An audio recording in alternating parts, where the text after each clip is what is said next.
We have two individuals, and they both have the same title in different states, but they are the president and CEO of the Alabama Trucking Association, Mark Colson, and the North Carolina Trucking Association, Ben Greenberg. And so they're going to come up in just a minute and have a conversation for us to listen to about the things that they're doing in their states and how they're alike, how they're different. And also I wanted to take this opportunity while they're getting ready to thank Mark. I didn't do this earlier, but I thought I'd wait till you could see who he was.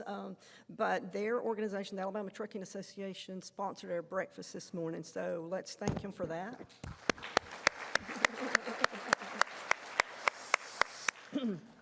So I think they've got the chair, so I'm going to bring you all on up, and I'm just going to give it to them to talk us through them. And I think we've got other mics if we need.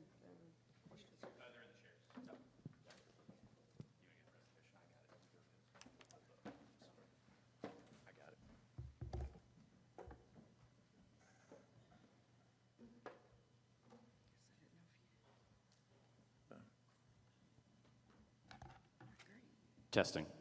Works. First, I want to thank everybody for being here. It's a pleasure to be in front of such a large screen and talking about transportation. Main thing that I think Mark and I wanted to do was to offer you guys a little bit perspective from industry as well as potentially opening your eyes to a new area of partnerships, that being what you can do with your state trucking association. We're part of the federation, so there's Mark and I, and there's 48 others just like us in each state, and then we roll up to the American Trucking Associations through the federation. They have their own councils as well that are very specific to the niches that the councils operate in. But it's just a great opportunity for collaboration and partnership. I view myself as a conduit for what's going on in North Carolina trucking, and also to be able to get a great pulse really quickly from polling my membership on what's happening. And those conversations are happening daily. Good example is when we had the CrowdStrike instance. I got a text from John McCormick just saying, hey, what's going on in North Carolina? Are your members impacted?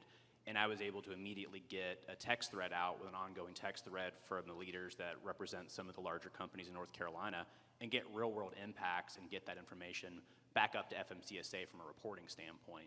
And we do similar things like that all the time just to be able to get a real good pulse, be able to work with our partners with DOT, State Highway Patrol, FMCSA, everybody.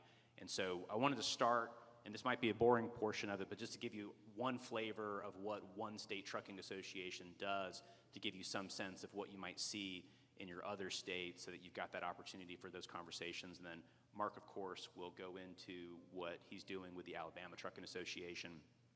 And then we're going to talk about sort of the top issues, right, from a perspective of the State Trucking Association executive, what we're seeing with our members, just to give you a little bit of that flavor. And then we'll have some Q&A at the end where you can ask us, any question you'd like about what's going on with the State Trucking Association, what's going on with trucking companies in our respective states, and we can talk about some of those topics. And I know you'll be hearing more about those topics from some of the other presenters later this week. So I'll jump into it. There's the North Carolina Trucking Association. So there's our logo. Our programming really falls into three buckets, one being advocacy, one being education, and one being promotion. That's promotion of the industry at large. And so that's our organizational structure. Just to give you some sense, we're run by an executive committee that's made up of 9 members. We have our board of directors, that's a majority motor carrier. You got our NCTA staff, I fall in that bucket. Then you've got our councils, which is Women in Trucking, Technology and Maintenance, and Safety and Human Resources. They run a lot of our programming. And then you have our committees, Workforce Development, Legislative, Membership, Management Conference, and our Allied Committee, which represents all the folks that aren't trucking companies but provide parts, services, whatever you can think of for the trucking association, for the trucking companies. So these are our events, and they're kind of put in calendar order just to give you some sense of what our programming looks like. They start in February with our Women in Trucking Summit. We just had our 3rd annual in Wilmington this year. Dr. Georgia Steele was able to join us for that, which was really exciting for us. We had approximately 150 female trucking executives in a room together, doing some empowerment, but also just talking about industry issues and providing a forum for networking, mentorship, and just a lot of great education for those folks about what's going on in the industry, and really just providing them a space in a very traditionally male-dominated industry for them to be able to get together and network, because those partnerships across trucking companies make a meaningful difference towards these same initiatives that you guys are talking about. There's no competition in safety, right? Nobody's competing to be the safest trucking company, and so they're able to share ideas and best practices across companies by providing them that opportunity to network and get together. Then all companies are going to be safer on the road, and we do a lot of facilitation in that space throughout our events. Our Truck Driving Championship and Top Tech Challenge, that's done. Most states, I think every state's doing those, and then we just had our national competition. And it's one thing I want to point out for that, just to highlight the safety aspect of that. For a driver to be eligible in that competition, they have to have 12 months of being accident-free. So you're already there in the presence of folks that have made safety a priority for them. That's something that these drivers are thinking about throughout the year, because they want to show up, they want to compete, and they want to represent their state and their company at nationals. So you're already creating a safety culture by having one of those competitions.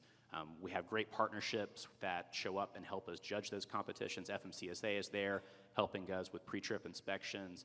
State Highway Patrol was on the course there, judging the problems that we're doing for the drivers. And so it's just a great collaboration, and frankly a good opportunity for enforcement and frontline professionals to be in the same room together, collaborating without some sort of enforcement activity going on, right? They're able to establish and build those relationships when they're hopefully not pulled over on the side of the road, to get a better understanding for how everybody works together and how we're all in the same boat when it comes to safety and reducing accidents. Our annual management conference, we get our leaders together. We usually go somewhere in the mountains or somewhere at the coast. It's a great big networking opportunity. We're frequently looking for speakers, and so if you're in this room and you have something that you'd like to have an audience in front of 75 trucking companies, then that's the type of an event you'd want to go to. I know Mark similarly is probably always looking for speakers for those, and so it's a great opportunity for collaboration and partnership to bring information to state trucking companies. Our councils conference, that's a little bit more, I don't want to call it middle management, but those are your sort of your doers, and so your directors, your VPs of safety, human resources, technology and maintenance. We'll have women in trucking there as well. It's an event that we put on. We'll be in October in Wilmington, North Carolina. And then some of our advocacy events, Calls on Raleigh. We go to the General Assembly every month that they're in session talking about trucking and transportation issues, infrastructure funding, reform when it comes to regs. We've had plenty of conversations with how do we make sure that our state is in compliance to be able to continue to receive FMCSA dollars, and so helping move that needle at the General Assembly and making sure that our state leaders understand what we need to do to stay compliant and also to continue to push safety initiatives for our state. Similarly, we do a Call on Washington where we do the same thing in DC, meet with our elected leaders, talk to them about trucking and transportation issues, needs, pain points, things that the industry really needs to be able to move the ball forward. And then best practices discussions, that's where we get 20 or so motor carriers in a room and we just share ideas. Those are usually really heavy in safety and human resources, and you'll have billion-dollar companies in the room with very small trucking companies, and you guys know this already, but the vast majority, 96% plus, are 10 or fewer trucks. And so we'll have a makeup of some of those smaller companies in a room with your Old Dominions, your Walmarts, your FedExes, your UPSs, these billion-dollar companies, and they're all sharing ideas, and the beauty of it is that the folks at the billion-dollar companies can learn from a more agile company that's able to do things a little bit more quickly, maybe without a little bit more red tape. And then obviously the smaller companies are in the room as well to hopefully not make the same mistakes that the bigger companies have already made and come up with process to improve in that area. And so it's a really rich conversation those last 2 or 3 hours, another great opportunity for sharing the latest and greatest content. And then webinar series, it is what it is, right? We're putting out information. A good one for this group is we had a nice presentation with some of the free safety alerts that DriveWise is pushing out real-time data to ELDs, and so we're trying to increase our implementation of that in North Carolina. So that was a great opportunity to make folks aware of that it's a free service that can already integrate with your ELDs and provide you with some of those real-time safety alerts about construction area or a rock slide, go a different route. And so we're constantly trying to get the latest and greatest data to our members through those. I won't spend too much time on this, but this is just a little bit of kind of reiterating of what we do. These are some advocacy moments for us with DOT, some education events, best practices, just some pictures showing you what we're up to. For promotion of the industry, we already talked about education. We're really trying to bring more qualified drivers and technicians to the industry by spreading the good word about what a great career you can have in transportation. And that can stop, being in a truck, it can stop being a diesel technician, or you can own a company, or you can translate into government work. So it's a great career, and it's something that we, as an association, I know, Mark, it's very near and dear to you as well. We're trying to promote the great jobs that our industry has. We're 1 in 15 employees in North Carolina. I think, Mark, you're 1 in 13. So we're prolific. We've got a lot of good opportunities and want to continue to bring new people into the industry. And so we spend a lot of time promoting that. We do that with our drive trailer, which is an integrated virtual reality, augmented reality exhibition trailer to give folks a virtual hands-on feel of what it's like to be a truck driver and then what it's like to be a diesel technician. We've got 2 state-of-the-art L3 Harris truck driving simulators in that trailer, and then we have 5 diesel mechanic modules through the Oculus headset where you can go in and go through various training modules as a diesel mechanic to get that virtual kind of hands-on feel to figure out whether that's something that you want to do for a living.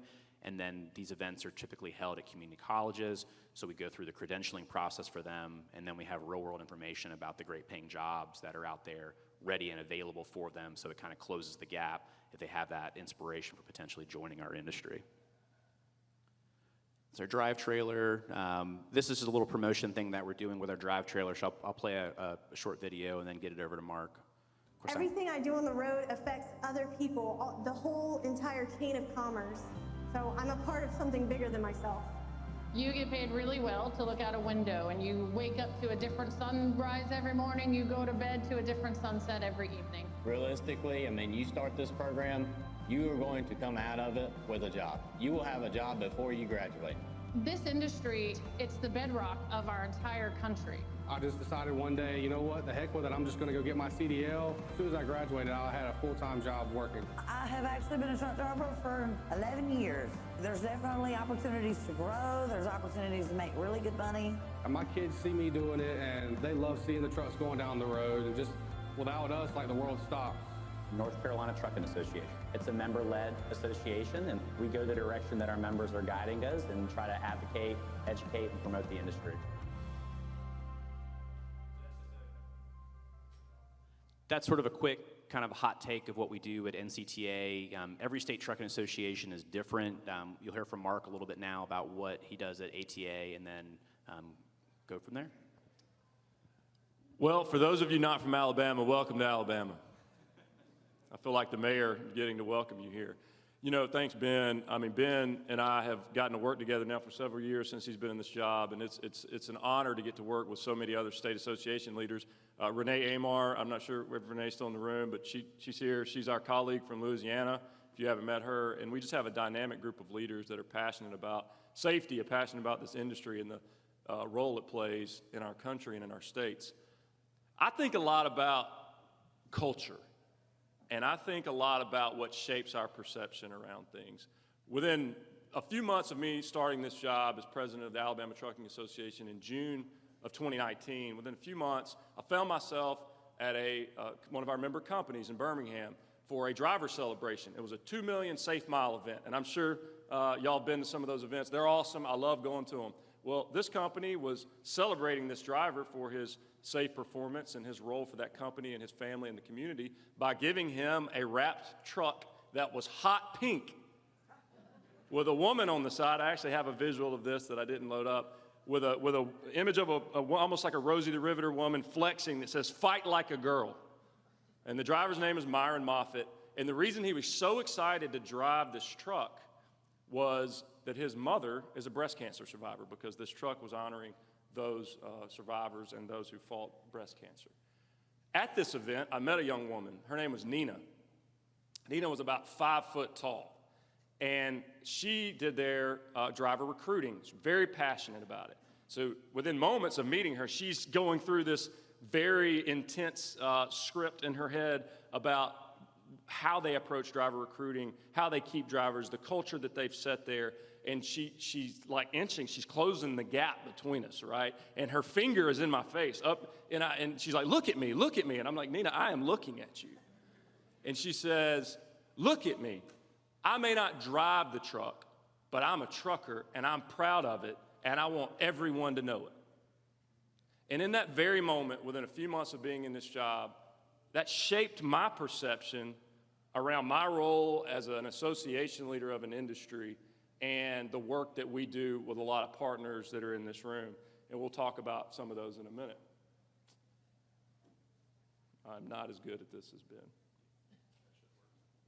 Look, I like to move anyway. For those of you, I can't sit still. Here we go. Now we're cooking.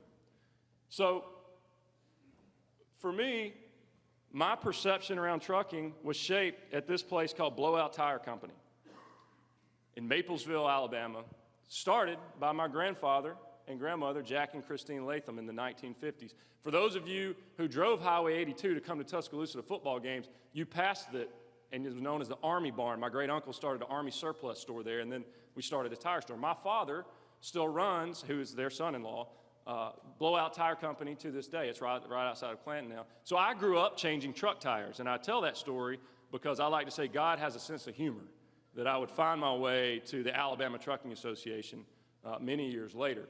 But little did I know, I mean, I got an appreciation for the hard work and the passion of this industry, but little did I know, as Ben said, that we have 131,000 individuals in Alabama that work in the trucking industry. Had no idea. Had no idea. 32,000 trucking companies, DOT numbers in Alabama. Had no idea. 1 in 13 jobs in the state. Had no idea. Little did I know how important safety was and all the awesome things being done.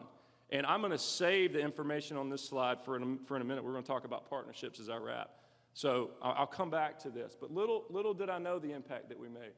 On the industry at large, the taxes that we pay over and above an average business is huge for the local, state, and federal governments.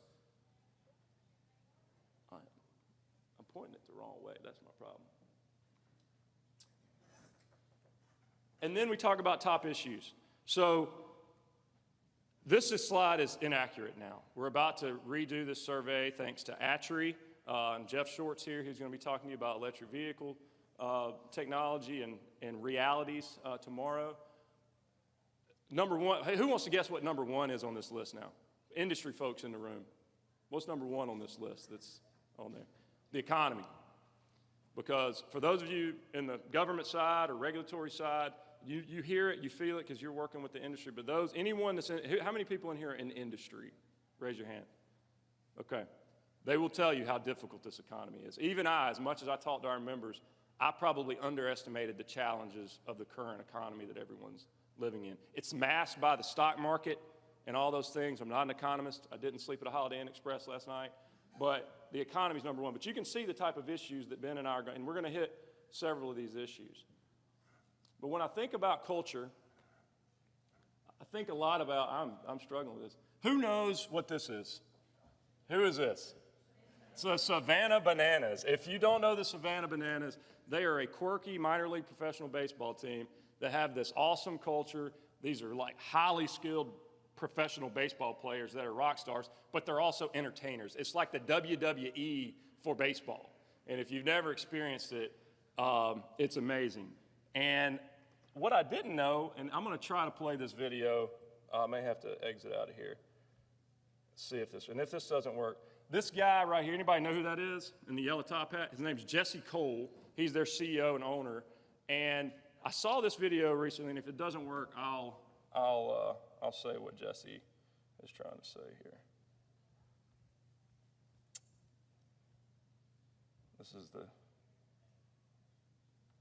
advantages of technology. Maybe. No. Here, I'll try one more time. It's a really good clip, and it's short. Ben made it work earlier. Okay. Well, and if it doesn't work, it's fine. Jesse's asked this question. It's almost like a TED Talk. And Jesse's asked this question, how do you recruit? Like, we're going to talk about workforce development. Here we go. Oh, okay. I don't even have to do it. That's why I make more. I say love your customers more than you love your product. Love your employees more than you love your customers. So we are gung-ho on our people, and we map the experience for them. Our hiring, we ask for a video cover letter because we want to see their personality. We have a 3-step process. Mark loves the 3 things. There's 3 things, right? All right. Video cover letter, so we can get to know a personality. Number 2 is we want a fans first essay on how they hit our core beliefs. And then finally, we want to see your future resume. We're not interested in what you did in the past. We want to know what you want to do in the future. Oh, wow. And so our 2 core beliefs, our final 2 core beliefs goes by the alphabet, is growing and hungry. If you say that you want to be in the same position doing the same thing in 5 years, you don't fit our core beliefs. So we are very intentional and let them know who we are and do they fit in that in the beginning of the interview process. Okay. And what about training? Training. Yeah. First of all, I don't like the word training. Okay. I believe dogs are trained, all right? Humans should be coached, mentored, and educated. I don't think any human wants to be trained. Yep. So we don't use that word. We have a fans first U. So we have fans first U that we spend days onboarding. And here we even onboard our players. We spend 2 days, and what we do is we tell stories. So our players, before they even put a uniform on and play for the Savannah Bananas, they go through an whole onboarding process. Yep. We tell stories about Russell Wilson. Many people from up there. He played for us back 10 years ago. Some of the things he did for the fans. We show them videos. We want them to know this is what they're part of. And some guys don't work out. And I'll tell you this, I heard this the other day, red flags never go down. So red flags don't go down. So if you see a red flag, it's time to make a move. Okay, that's good. And so we started thinking about that. If someone doesn't fit the culture, Someone doesn't fit the culture, they're out. Hey, just think if he was a safety director or HR person at a trucking company or a CEO, do you think anyone would be confused about what the tone is at that company? Boom. I love that. We talk so much about training. Training's not bad. We talk about process. It's not bad. But I loved what he said. Humans don't want to be trained. They want to be coached, mentored, and educated. I believe that in my core. I was in athletics for a long time in my life. And what we learn in life is we want to be coached. We want to get better. A professional is always being educated. You don't just learn something and then go on and check the box, right? And I think that's directly related to our message of safety culture and it being a fabric of what we're doing. I saw a sign recently driving back on I-65 to Montgomery where I live, and it was a work truck, not an 18-wheeler, but the back of the truck said, "Safety is my goal." Which, I mean, I like that. I mean, I know what they were trying to say, but much like the word training, I was thinking, man, you know, goals change. We fail at goals. What I would really like to put on the back of that truck, and maybe an idea here, safety is our mission. That's pretty good. What about better than that? Safety is my life and yours. You don't fail at your life. You try not to. Goals, yeah, they come and go. So thanks to the American Transportation Research Institute, you can see members of a state trucking association are statistically safer. And there is great data to prove that. And they actually answered the question in this data of, well, do the safe companies just join? So we're just getting the safe ones. That is an element, but actually, no. You can go back and look at the data of members that were members, and they got less safe after they weren't members. And so you can see that in this data. This is just a snapshot and a screenshot. So with that, I think that's my last one. No, well, so just another metric. This is all the data that the DOT collects publicly. Ben and I and others, many of you have different platforms that put that in a way that companies can get better. And these are the different factors that they're attacked on by the plaintiff's bar, but also that many companies, especially small companies, might not be aware that they have vulnerabilities in their reporting and their training and how they're getting dinged. And so these are the kind of things that we can help as an association. Another big impact I like to say is policymakers, and we'll get into this in a minute. We operate at the intersection of business, government, and politics. It's a busy intersection. It's a busy intersection. You can't just do one in these jobs. You got to be in all three rooms, and it's a really high-traffic intersection. Robert Adderholt, I put him on here. He represents this area. He's our congressman, senior member of our congressional delegation. He's a cardinal on the House Appropriations Committee. Great friend of trucking, by the way. But Congressman Adderholt didn't know that he had 3,000 trucking companies in his district. I showed him the slide. He's like, that's crazy, man. He's like, I need to know more of them. And also, I mean, these companies in this district, and just like a state house or state senate district, they need to be educated on what policymakers are doing because it impacts them every day. Do a dance up here. It doesn't like me, Ben. So as I wrap, I know we're going to move to partnerships, and I want to acknowledge some people that are in the room, and then I'll flip it back to Ben. But you know, in Alabama, that slide I showed you before and talked about safety, we just like many states in the Southeast, those numbers earlier were stark, but also we have a great story to tell. Alabama had a very bad trend for highway accidents involving, fatal accidents involving commercial motor vehicle. And, you know, I believe, and we have partners that believe you talk about your problems, you address them, you don't sweep them under the rug, you deal with it. And we're not here as an industry to protect bad actors either. If there are bad actors in the trucking industry, I don't want to represent them. I don't want them to be in business. The members we represent don't. Our regulators don't. But there are good people trying to do the right thing every single day, and we want to help them get better. And so that's what we were able to do in a partnership with our Federal Motor Carrier Safety Administration, at the time led by Clinton Seymour, now by Jake Davis, who are in the room, Captain Tim Pullen, who was our captain at I know he's here somewhere, or was. Y'all can tell him I gave him a shout out, but he's since retired, was captain of our motor carrier division through ALEA. Now our team, as you can see him over here, hard to miss, with Captain Robert Till, Lieutenants Zimmerman and Harris. I know we also have Sergeant Brad Taylor and Corporal Harold Davis for the motor carrier division. I think we have one of the best in the country. They'll stand up to anybody. So those three entities, our three entities stood together to say, we've got to address this. And through a systematic approach, and I'm not going to tell the full story, and candidly, I'm not personally going to take the credit because I personally wasn't the one doing most of the work. These folks were. And we now, as of last year, we're a nation leader in the reduction of CMV fatalities. And Clinton Seymour spoke at our conference recently, shared that detailed story. But that's just a powerful illustration of how three entities coming together. The Strides for Success Award from FMCSA was awarded to our three entities. For that work, and it doesn't end. That wasn't the end of the story. It keeps going, doesn't it, Captain? And so we're very, very, very, very proud of that relationship. And I view it, Tim Frazier, who's our VP of Safety for our organization, is a 30-plus year member of the trucking, veteran of the trucking industry. He lives and breathes this every day, and he really should be up here telling that story. But I've told Tim, I view the relationship we have with the FMCSA and ALEA, which is Alabama Law Enforcement Agency, as the most important thing that we do, hands down. And even above advocacy, political issues we have to get involved in, workforce recruiting, all the stuff that we're going to talk about. I view that as one of the most significant things that we do. And then as I close and then switch to Ben, because he's got a great testimonial on a partnership too, I'd be remiss if I didn't tell you that safety culture that's created through memberships in an organization like the Alabama Trucking Association.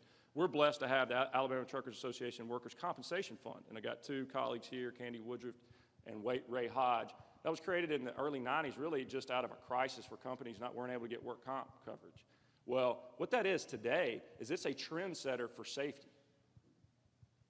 for building a culture of safety from the top down and the bottom up, not for papers you check and boxes you check and put in a file, for how you breathe and live and think about it every day, getting people home to their families. So that program, yes, it provides workers' comp insurance, and it covers claims and all that. We all have to do that. But what it does more than that, and it builds a culture of safety, it sets a high standard over and above what's required by law, by the way, that everyone else wants to achieve. And you know what happens when you have that high standard and you achieve it and everybody else is trying to get there and you're pushing the higher, you make more money. You make more money. Because my line has been a safe trucking company is a profitable trucking company. So with that, I know Ben has a testimonial for partnerships, and then we're going to jump into some lightning rounds on some issues and take some Q&A.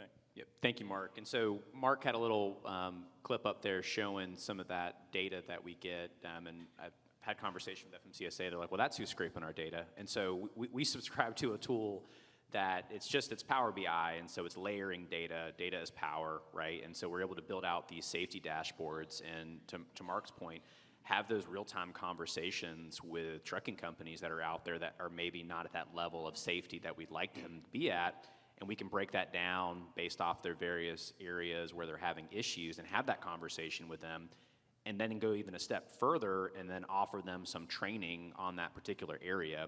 You know, one of the best trainings that we've done in North Carolina with our Technology and Maintenance Council is bringing in State Highway Patrol to have a presentation with diesel mechanics about level 1, 2, and 3 inspections. You might be thinking, well, what's the connection there? I mean, the reality is that your diesel mechanic is never on the road during that enforcement activity, right? They don't necessarily know. They see a truck that leaves the yard and they're like, all right, my job is done. And so what we were able to do is close that gap, bring someone from State Highway Patrol in to come talk about tires, brakes, lights, all of that sort of nuts and bolts safety criteria, have those conversations about what's in compliance, what's going to get a truck put out of service, what's an actual leak, you know, when it comes to an engine idling, and really have that roundtable discussion to, one, educate State Highway Patrol about what the diesel mechanics are seeing, but also really just to close that enforcement gap and really emphasize safety to those folks so they have a better understanding of how valuable that work is and what they're doing to make sure that those trucks do get home at night, that they're not involved in an accident for a variety of reasons. And so we're able to utilize that data to really close that gap. But I wanted to highlight just sort of a brief testimonial. It's not as serious as some of the fatality reduction that Mark was able to do in Alabama, but it's some insight in how we're able to use this data to also liaison with DOT. And so we got approached in North Carolina about an issue in Wilmington with the Cape Fear Bridge having some repair work done on it. And the issue was where the truck's gonna go. If we've got these lanes closed down, we can't have these commercial trucks running through downtown Wilmington. It would create some safety challenges for them. And this project got started at least around January, and folks were just not seeing the relief that they wanted to see to be able to get those trucks diverted. And so with that FMCSA data that we have then built into the platform that myself and a lot of other state trucking associations use, we're able to isolate that down to all the DOT numbers in a particular county to then do some real targeted communication efforts to the folks that are actually probably causing some of the problems through misinformation about where they can and can't go. And our folks with DOT didn't realize that we had this data, that we had this to be able to incorporate it with a database to be able to get a real targeted email campaign out to those folks to give them the appropriate rerouting instructions. And so it's just a small case study of how we can be that conduit to the trucking companies in North Carolina that are both members of our association and then also, more importantly, not members of our association who probably had no idea. And so we were able to get an email campaign out that had a meaningful impact through a partnership with NCTA and DOT to get them to understand what truck lanes were actually open during that bridge work, and then get them regular updates about how the progress was going, where they can go, and then more importantly, you know, showing them what the stick would be if they were going down the wrong way as well, because it's a little carrot, a little stick to impact that behavior. So just a small example about how there's partnership opportunities when it comes to communicating with the trucking industry at large through your state trucking associations. And so if you have similar ideas or similar needs, communication challenges, you know, reach out to your state trucking association, because more than likely they will have an idea or be able to help you with something along those lines. Yeah, I would just be remiss if I didn't mention, I mean, at our state truck driving championship, the motor care division judges the whole competition, and they're out there in the heat. Thank you for that, by the way, you and your team. We do brake checks, safety week, roadside inspections, just like Ben's talking about. We have, we'll have all the regular FMCSA, ALEA, Department of Revenue, DOT, all for our joint safety seminar in September at our office. All the safety directors from trucking companies attend that. So those are just, I mean, it's a constant relationship. It really is not one-offs. It's a constant collaboration. And there's, I mean, then there's the crisis moments, right, that's been talked about. You know, those are the ones that because we've built that trust and relationship, when a problem does come up that we didn't expect, we can respond to it from any angle, no matter who picks up the phone first. So I'd be remiss if I hadn't mentioned that. So yeah, thank you, Mark. And so the next sort of portion of our fireside chat was just to try to hit some of the top issues. You know, we're calling it kind of a lightning round. I know some of this will come up with later discussions, and so we're just going to do some top-level discussion, but hopefully get you guys thinking about some questions that you might like to ask us towards the end. I didn't go into my background before, but I should have. prior to my career with the State Trucking Association, I was a member of the NCTA, and I was a lawyer representing trucking companies. So I did that for 10 years, and then this opportunity popped up to join the State Trucking Association as its president and CEO, and was able to make that work. And so I've been doing that for almost 2 years now, but my prior career was representing trucking companies on a variety of employment and labor type issues that they had. So we're in the lightning round. So first up, I mean, you're gonna get it, so we're not gonna get in the weeds on it, but you know, the electrification and electric vehicles are something that obviously you pick up a newspaper, you see about it. We've heard every speaker mention it in some capacity already. We wanted to give you just a little bit of a flavor of really from an industry standpoint, the reactions we feel and we hear from that. Because it's a broad topic. You've got all the California regulatory scheme from CARB that's kind of setting a conversation. You have regulatory schemes from EPA setting a conversation. You have industry doing some really cool, innovative things on their own with different technologies. And so I'm gonna flip it to Ben to maybe hit some of the high points of our hot take on this. Hot take, and again, we rely on organizations like ATRI and then talking to our motor carrier members to get this data. But what we're seeing from the industry side, and I should back up and say I'm pro-electric vehicles, right? I personally, my wife drives a plug-in electric vehicle. I have a hybrid vehicle. Industry thinks this is cool and exciting and would love it if it was affordable and could perform the way that they want it to and the infrastructure existed to make it viable. You know, Mark talked about the economy. We're in a freight recession right now, one of the longest ones that we've had in a long time. The only thing that is constant in trucking operations right now is the cost is going up, and that's across the line. We look at ATRI data, operational costs every year, and that lags a little bit, but things are just going up every single year, and one of those big aspects of that is your parts in your vehicles, right? And so what we've got from an industry perspective is you've got policy coming from California sort of kind of mandating and picking a winner in this alternative fuel space, and one that's just not really viable right now for a long list of reasons. But ATRI does a good job of kind of breaking it down into three kind of main areas. There's the grid issue, right, where, you know, is the grid able to supply the energy needed for a large majority of trucks to be able to convert over to electric charging? The answer, unsurprisingly, is no, right? States like California would need to increase their electrical production by over 50% just to meet switching vehicles over to electric. And then you look at the vehicle production, our OEM is going to be able to meet demands. You can look at some examples from the consumer industry from a production standpoint about how electrical vehicle makers are able to keep up with demand. There's the mineral aspect of it that we're essentially 100% relying on other countries to get those precious minerals to be able to make the batteries.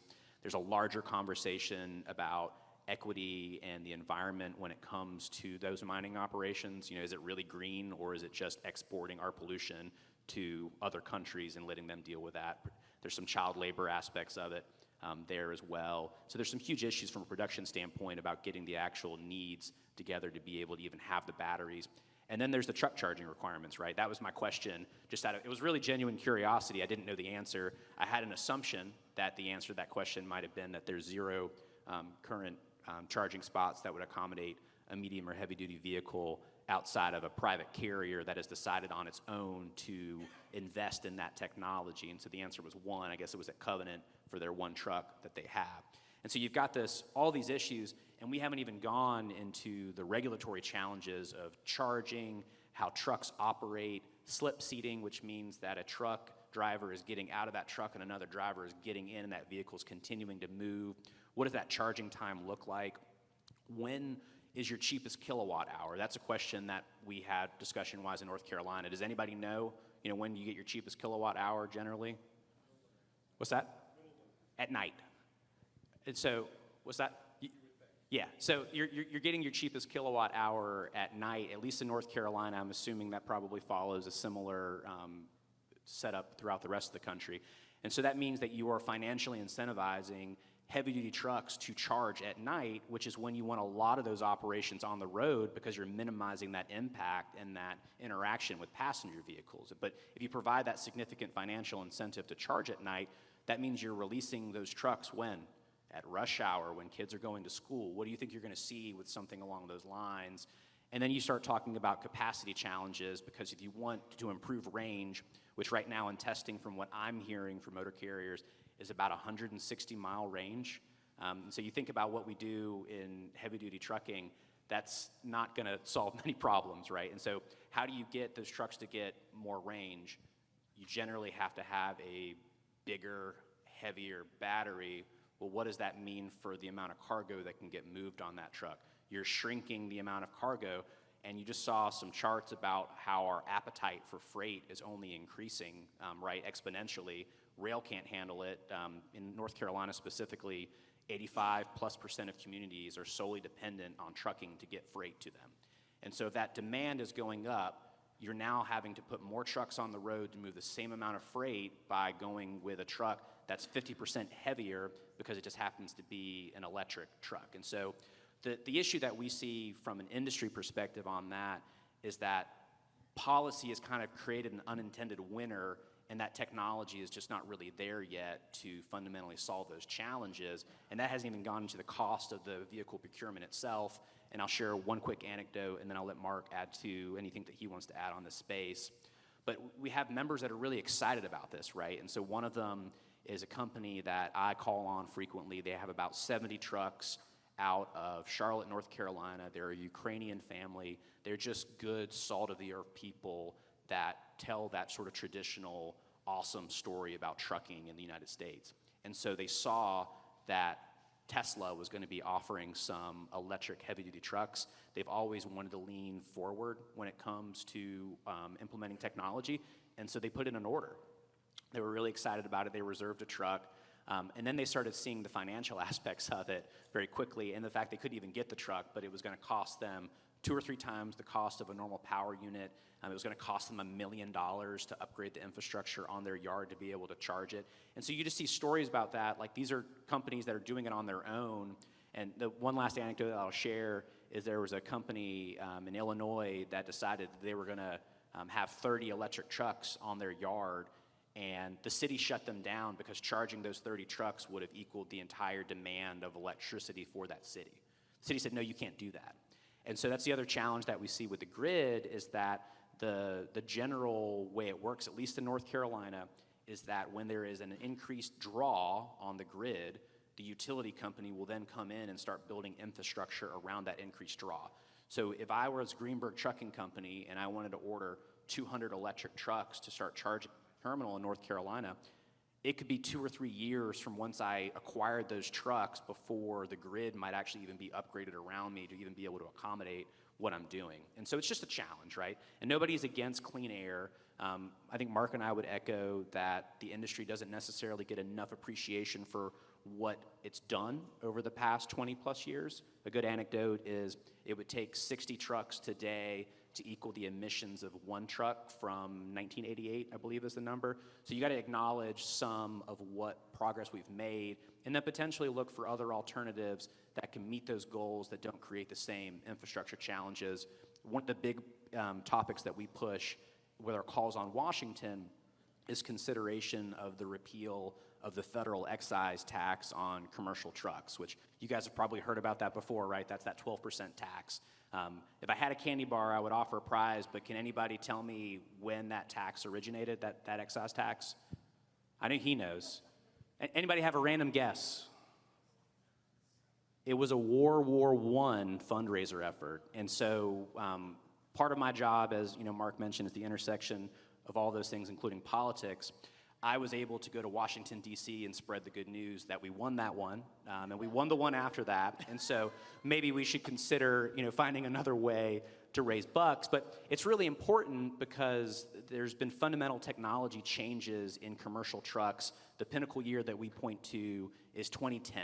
That's when emissions reductions have sort of its biggest drop-off. So equipment that's newer than 2010 is going to help us meet those environmental goals that we all care about, because we all want cleaner air for our kids and our grandkids.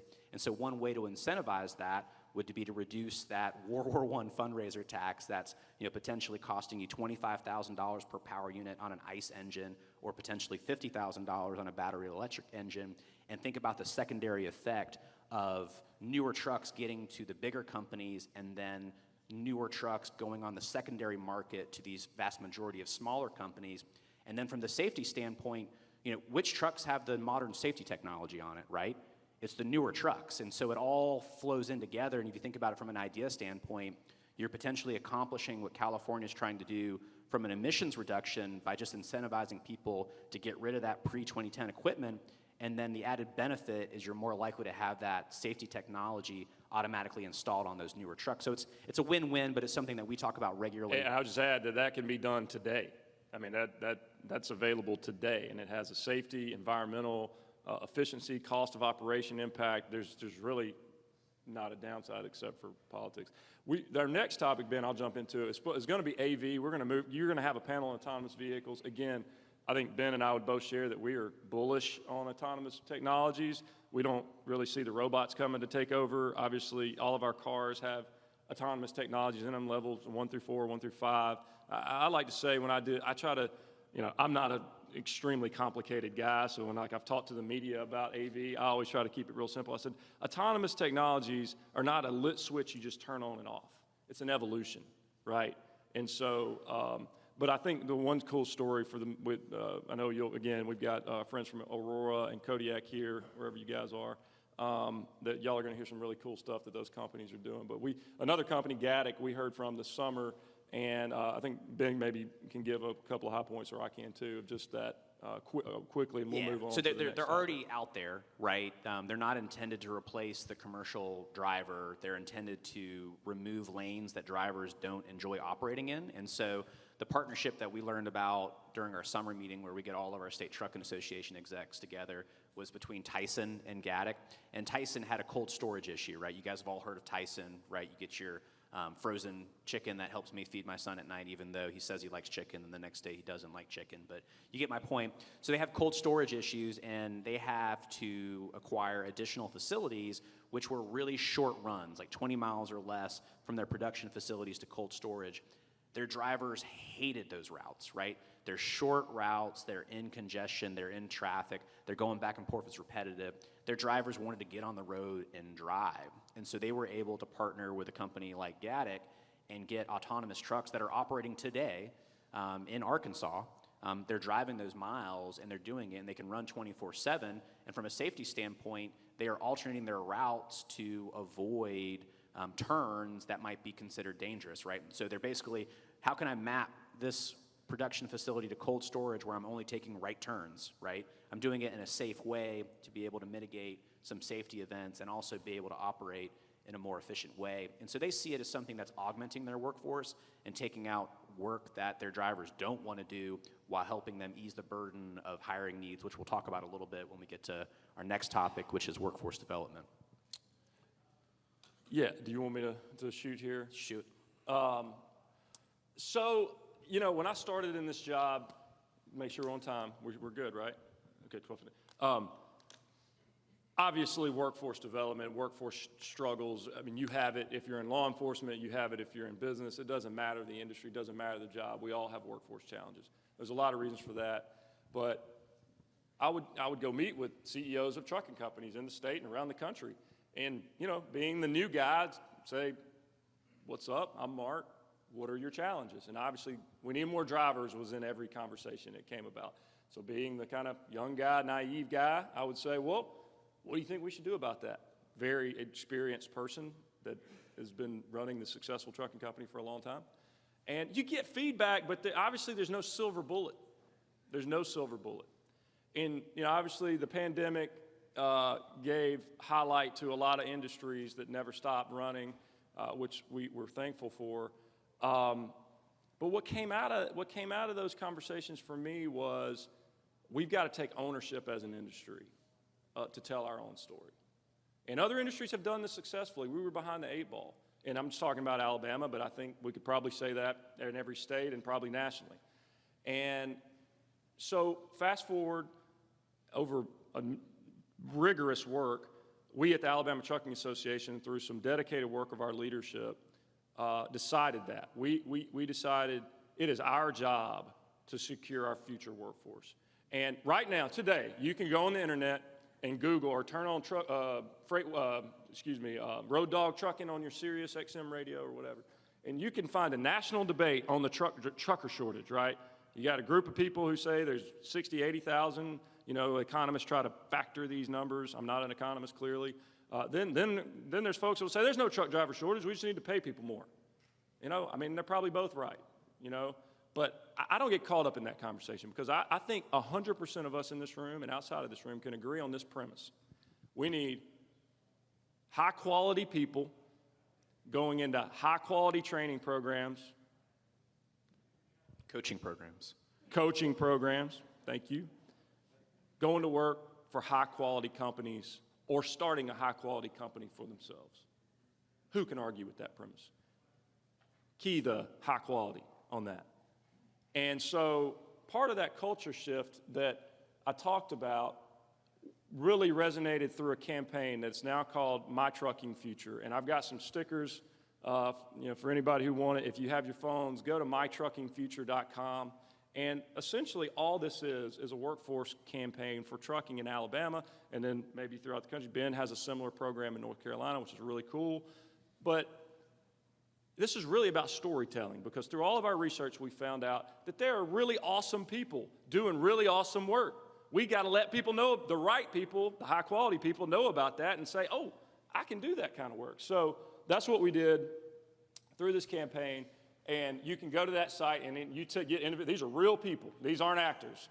Some of them are good looking enough, and I'm going to tell that story in a minute, that they could be an actor. But there's a video that probably won't play, and I'm not going to bother you with that. But real people: Haley, Felicia, Devontae, Travis. Travis has a quote in one of the videos. He's a diesel mechanic. Just the smell of diesel in the morning, it's like my coffee. And it was him. It was gold. And that video, you would have seen that. So again, takes people to the brass tacks. When we were doing this work, I would just pretend like I'm a guy that wants to be a truck driver or a diesel mechanic, diesel tech, and driving jobs in Alabama. And you get plenty of search results, but there's no one singular place that gets you right down to what you need to know, that tells you good stories, that isn't trying to sell you something, so now it exists. And that in and of itself is a huge accomplishment for us in Alabama's trucking industry. And so, you go through that, it's just steps. One of the really cool things, and then I'll flip to Ben about what they're doing in North Carolina and go back, is in Alabama, anybody from the community college system here? Rhonda, we got to think about that next time, because they're such an important partner. In Alabama, through our community college system, we have really 15, but now almost 20 programs across the state that have commercial drivers coaching programs, CDL programs, and then over 10 now that have diesel technician programs. And obviously, you can get trained somewhere, get your credentials somewhere else in the private sector too. And we will have some private sector programs on here, but those are the ones in Alabama. And so you can go on the site, hover over, get you to the place, takes you straight. That's Trenton. I should have done Shelton State here in here in Tuscaloosa. Another great partner. They have a CDL and diesel tech program. But here, and I'll finish with this, just another anecdote to workforce development. Are any of y'all in education, like we're in the classroom in education at one point or currently? Or how many have a family member that is? We all do. Teachers changed my life. Coaches changed my life throughout my life, my parents. But so of all those programs, significant challenge is finding good trainers, good educators that are in the classroom with them, right? Or in the truck with them, or in the shop with them. And in every other level of education, elementary ed, PE teachers, career coaches, driver's ed teachers, school bus drivers, post-secondary, master's programs, 100% of those programs have professional development support for that cohort. We're 131,000 jobs in Alabama trucking. And the people that are on the ground getting people to go into a high-quality job and be a high-quality person that's going to do things the right way and do it safely got zero professional development support. Some of their schools would, but as a collective, zero. Blew my mind. So I was like a voice in the wilderness for like 2 years until Gary Weaver at our Alabama Community College System, he's a deputy chancellor, heard this, and his dad was a truck driver, and Chancellor Baker bought in, and college presidents did, but it's still, so now I'm here to tell you a success story is we just completed the second annual Professional Development Summit for all CDL and diesel tech instructors in Alabama. And I mean, I stood at a conference of mine 2 years ago before we did the first one and just said, this is gonna happen, and I'm not taking the credit for it. We did have the vision, but you know, and I told them when we started this, I said, I'll help pay for it to get off the ground. Our industry will. I know we'll step up. We'll have other partners involved. I said, but I want something, I'm selfish. I want something really simple. I want to be in the room with them, and I want to tell them one thing. We love you, and we thank you. Because they need to know they're supported by the industry that they're serving, and they need to have those relationships. So that just happened, the second one in June. That's going to happen every year now. I'm super excited about it. That alone is a culture changer right there within that group. Because just like in trucking, we're trying to move the bar up, quality, quality, quality. Well, we need those programs too as well. So a little longer than I wanted to go on that, but that is such a big deal to me. I'm so passionate, as you can tell. I'm so passionate about that. Law enforcement plays a huge part of that whole training program too. And so for any of you who may have relationships in Alabama with the community college system, I want you to know that story because it was not easy to get done. Starting new things is not easy, and so that was a huge success, and there's a lot of people that deserve credit for it. So, Ben, do you want to hit on any of the workforce? No, I think we're running close to time. Okay. I want to leave some time for Q&A. Okay. We can touch on lawsuit abuse just for a minute. Well, you cue it up, and now I can make one hit. I might get off the reservation on that one. So Mark was kind enough to pick me up at the airport, and so as we're riding down the interstate here, all I saw was trucks accident billboards, right? And so plaintiffs' lawyers are doing well in Alabama as far as I can tell. I thought North Carolina had a lot of billboards, but you guys do it well. And so why is it an issue? It's an issue because costs are already high, right? And we've seen how fragile our supply chain is. It probably came up for folks, not like the folks in this room for the first time over Thanksgiving when people ran out of toilet paper. That's when people finally started caring about supply chain apart from professionals that are already in the industry.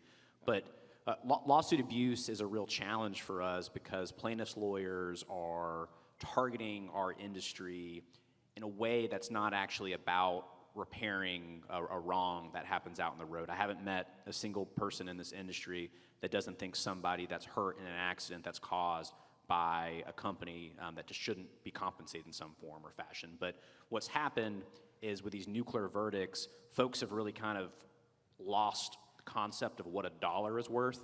And I say that in the perspective, and the analogy that I try to give is, when do people get excited about playing the Powerball, right? So people aren't running out in mass and buying tickets until it's $1 billion. Raise your hand if $100 million wouldn't change your life. Okay, no one's getting excited about playing the Powerball when it's $100 million, right? And so as a society, we have this sort of social inflation of what a dollar is worth. And so that plays a part in our juries as well. And then you see plaintiffs' attorneys that are getting collectively together and attacking trucking companies by painting them as bad actors that are too heavy, that don't belong on the road, and that they're a threat. And the only way that a jury can neutralize that threat is to put them out of business. And so what we see is these cases just go too far. And that creates a significant threat to our supply chain. And it's something that we, as state trucking associations and the American Trucking Association, are just trying to put some reasonable safeguards in place to keep the sensitive supply chain running while also making sure that people get a fair day in court if necessary. But the reality is if somebody's not asking for too much, if they're not demanding something exorbitant, those cases are getting resolved well before they reach a courtroom. But what you're seeing is folks just taking too much, they're very organized, and then you start seeing these billion-dollar verdicts. And I'm a lawyer by trade, respectfully, and I say this, my life's not worth $1 billion, right? It's just not. It might be to my kids, but in actual economic dollars, it's not. I don't make that much money. I run a nonprofit. Pain and suffering has a value on it, but these numbers have just gotten out of control. It's increasing insurance rates in the Southeast. They're the highest in the country. In the Southeast, we get that from our ATRI data, and it's really putting a stressor that's potentially putting good trucking companies out of business. And as you guys know, the good companies are getting put out of business. Someone's going to fill that void, right? And that's potentially some folks that don't need to be out on the road operating because they're finding other ways of operating cheaper by being unsafe or skirting regulations or doing things the wrong way. I would just say in Alabama, we sparked a conversation this year in the legislature. You can go to lawsuitfairness4al.com and find more of this information, the issues that Ben talks about that inflate the cost of litigation. It's not about protecting bad actors, it's about bringing some fairness back to practices that are abused, that are there not for justice for an injured party, but that are there simply for the profit of the plaintiff's attorney. And I'm not here to hate on all plaintiff's attorneys. My wife is an attorney. There are good people in every business, just like in trucking. And I remind them, though, because sometimes we get confused about who is out on the road actually keeping the road safe. And it's not them, it's these guys and ladies that are risking their lives, that get out of their vehicle every day. And I've had to, in recent months, numerous occasions, have to remind groups of people that who is really saving people's lives out there. So they get confused. I could probably get off the reservation on that. We've got 2 minutes. Any questions? For questions. We didn't get to truck parking, but Yeah, I know truck you guys will hear a parking, lot about huge that. issue. We did it in under 2 minutes. All right, you got 1 minute on truck parking? Or? Yeah, I mean, we need help, right? There's, at least in North Carolina specifically, I clicked the wrong thing. There you go. So our data shows us that there's about 1 truck parking spot for every 11 drivers out on the road. It creates significant issues across the board. It's a pay issue for drivers because they're stopping short. They get paid by the mile potentially, or paid by the load, or paid by the hour. And so they're stopping short because they need a guaranteed safe place to park, right? And there's not one out there. There's a guaranteed amount of time that they can drive under our hours of service, but they're not guaranteed a safe place to park when they meet those hours. And so it creates a significant challenge. There's some funding issues, at least in our state, in North Carolina, with how our competitive funding process works, that when there's a big pool of grant dollars available, that's awesome, but roads and bridges are always going to prevail in North Carolina when there's multiple options for those projects. And so it just creates some challenges. And there's this perception of not in my backyard, unfortunately, which is a real equity issue with truck parking as well, where people want those high-paying jobs in their communities, but they sure don't want to see a truck anywhere in their community parked at night as well. And so I've had those conversations with local stakeholders that want the tax base, but by regulation and rule cannot actually have a truck parked in their neighborhood in any form or fashion. So you're disincentivizing those people and pushing them out to rural communities where they may not choose or want to live. It's a significant issue for attracting female talent to the industry. You drive down the interstates in North Carolina, you see trucks parked on off-ramps and on-ramps because State Highway Patrol was kind of turning an appropriate blind eye to that because they know there's nowhere else for them to park. They know they're going to get hit with a $5,000 towing bill. God forbid if they try to park somewhere where they don't belong.